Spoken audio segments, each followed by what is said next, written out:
आखे अब होता वे अबेर हो पंडित जी कइले बड़े आवे में देर हो खोले खाती आखे अब होता वे अबेर हो पंडित जी कइले बड़े आवे में देर हो नहीं बड़ा नुनो हइले ना सामान सरी आइले लइके खड़ा भइल उनका दूरा बा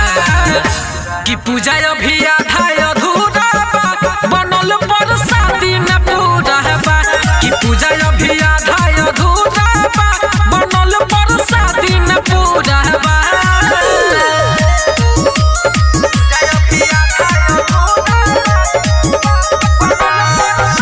Mixed by Alpha Films Bhojpuri।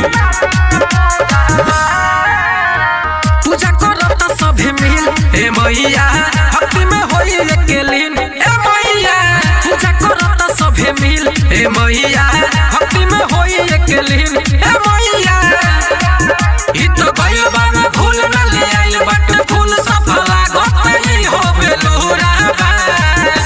कि पूजा अभी आधा अधूरा बा बनल पर शादी न पूरा बा कि पूजा अभी आधा अधूरा बा बनल पर शादी न पूरा बा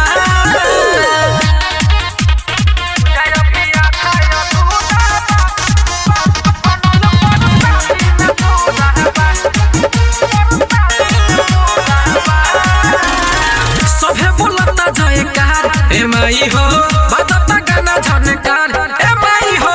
सभे बोलता जयकार ए माई हो बजता गाना झनकार ए माई हो हाथे जोड़े जन दानी लगाई के मन मुन भइल सपना पूरा बा कि पूजा अभी आधा अधूरा बा बनल पर शादी न पूरा बा कि पूजा अभी आधा अधूरा बा बनल पर शादी न पूरा बा Mixed by Alpha Films Bhojpuri।